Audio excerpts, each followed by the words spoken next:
Hello everyone, welcome to my channel. आज हम इस वीडियो में केमिकल आयनाइजेशन टेक्निक के बारे में डिटेल में डिस्कस करेंगे, जो कि मास स्पेक्ट्रोमेट्री से रिलेटेड एक इंपॉर्टेंट टॉपिक है।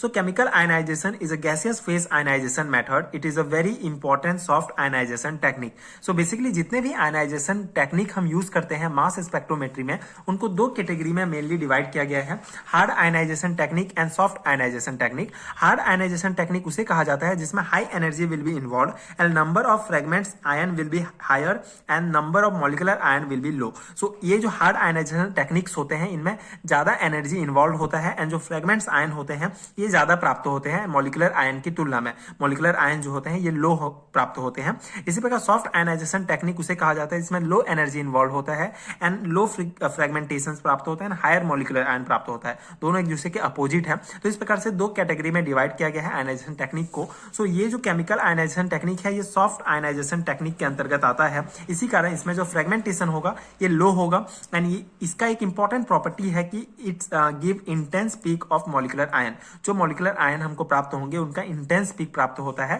When we use chemical ionization technique. So some molecules like alcohol, ether, amines, ester, amino acid are highly fragmented in electron ionizations. So molecular ion peak will not be detected. So to get proper molecular ion peak we are using chemical ionization. So पिछले video में हमने electron ionization technique के बारे में detail में discuss किया था। सो वहां पे जो है हमने देखा था कि जो मॉलिक्यूल्स जैसे अल्कोहल, ईथर, अमाइंस, एस्टर, इन सब का हाईली जो है फ्रेगमेंटेड आयन होते हैं हमको ज्यादा प्राप्त होते हैं। लेकिन यहाँ में जो है हमको जो मॉलिक्यूलर आयन पीक होता है ये डिटेक्ट नहीं कर सकते हैं व्हेन हम जब इलेक्ट्रॉन आयनाइजेशन टेक्निक यूज करते हैं। सो उसके लिए to get proper molecular ion peak हम यूज करते हैं chemical ionization technique. So in this technique a reagent gas like example methane, isobutane और ammonia ammonia is allowed to pass into the ion chamber at a pressure of about 10 to the power 2 Newton per square meter. This gas is ionized by using electrons with energy up to 300 electron volt for example. So basically ये जो technique होता है इसमें methane, isobutane या ammonia ये सब gas को, reagent gas को यूज करते हैं। जब इसको आयन चैम्बर में डाला जाता है तो वहां पे pressure about 10 to the power 2 newton per square meter power का जब प्रेशर डाला जाता है तो ये गैस जो है आयनाइज्ड हो जाते हैं by using high energetic electrons. तो यहाँ पे भी वही प्रोसेस होता है। बेसिकली ये हमारा मीथेन है, मीथेन के ऊपर जब हाई एनर्जेटिक इलेक्ट्रॉन डालते हैं तो यहाँ पे जो है इसका आउटर इलेक्ट्रॉन जो इसका आउटर इलेक्ट्रॉन होगा ये बाहर निकल जाता है और साथ ही साथ जो इलेक्ट्रॉन एनर्जी इसके ऊपर हम अलाउ करते हैं, बॉम्बार्ड होता है, वो भी बाहर निकल जाता है। इस प्रकार दो इलेक्ट्रॉन प्राप्त होते हैं एंड ये जो है आयन में चेंज हो जाता है CH4+। इसी प्रकार जब CH4+ जो है फिर से फ्रेगमेंट होते हैं और ये CH3+ हो जाते हैं एंड H+ रेडिकल्स के साथ हमको प्राप्त होता है। तो ये जो प्राइमरी आयंस होते हैं CH4+ and CH3+ will react with excess CH4 and it will produce different type of secondary ion. So जब ये प्राइमरी जो आयंस होते हैं CH4+ एंड CH3+ जब ये रिएक्ट करते हैं CH4 के साथ तो जो है डिफरेंट टाइप्स के सेकेंडरी आयंस हमको प्राप्त होते हैं CH5 एंड C2H5।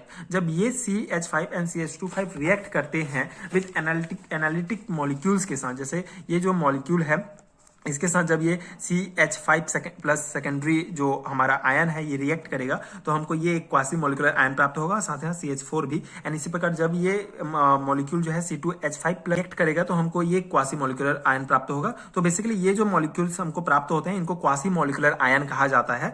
और ये C2H5 जो प्राप्त होगा, हमारा जो आयन होगा, जो सेकेंडरी आयन होगा, ये भी प्राप्त होगा। बेसिकली ये आयन नहीं है, ये C2H5 हमको प्राप्त होता है एज ए मॉलिक्यूल्स। ओके, तो इस प्रकार से ये रिएक्शन होते हैं केमिकल आयनाइजेशन के चैम्बर में। और ये quasi molecular ion individual question भी पूछा जा सकता है, what is quasi molecular ion. So आप इस प्रकार से इसको लिख सकते हैं, इस रिएक्शंस को लिख सकते हैं। And this is instrument part. Basically यहाँ पे ये आयन चैम्बर होता है, यहीं पे सारा प्रोसेस होता है एंड ये रिएजेंट गैस हम यहाँ से अलाउ करते हैं एंड यहाँ पे प्रेशर डाला जाता है इस आयन चैम्बर में जिससे हमारा रिएक्शन होता है एंड जो गैस होते हैं वो आयनाइज्ड हो जाते हैं। उसके बाद जो है आगे एनालाइजर की ओर जो है इसको भेज दिया जाता है। तो इस प्रकार से हमारा पूरा इंस्ट्रूमेंट काम करता है। स्कीमेटिक डायग्राम है केमिकल आयनाइजेशन सोर्स का, टेक्निक का। तो इस प्रकार से केमिकल आयनाइजेशन टेक्निक वर्क करता है और ये जो है इसका सिंपल सा नोट्स है। आई होप कि आपको समझ में आया होगा एंड आपके एग्जाम प्रिपरेशन के लिए ये नोट्स हेल्पफुल हुए होंगे। एंड ये टॉपिक एमएससी सेमेस्टर एग्जामिनेशंस के लिए बहुत इंपॉर्टेंट है। 2-3 मार्क्स के क्वेश्चन में पूछे जाते हैं, तो उस अकॉर्डिंग आप इसको तैयारी कर सकते हैं। एंड अगर आपको इस नोट्स का पीडीएफ चाहिए तो आपको नीचे लिंक मिलेगा पीडीएफ स्टोर का, आप वहाँ पे चेक कीजिए, आपको वहाँ पे एमएससी सेमेस्टर एग्जामिनेशन से रिलेटेड सारे हैंड रिटन नोट्स मिल जाएंगे। एंड अगर वीडियो हेल्पफुल है तो आगे की वीडियोज देखने के लिए प्लीज चैनल के साथ जुड़े रहिए। एंड अगर आपको MSc second semester and fourth semester से रिलेटेड कोई भी टॉपिक का इंडिविजुअल वीडियो चाहिए तो आप नीचे कमेंट कीजिए, मैं ट्राई करूंगा कि उसके ऊपर वीडियो बना सकूं। And thank you so much for watching.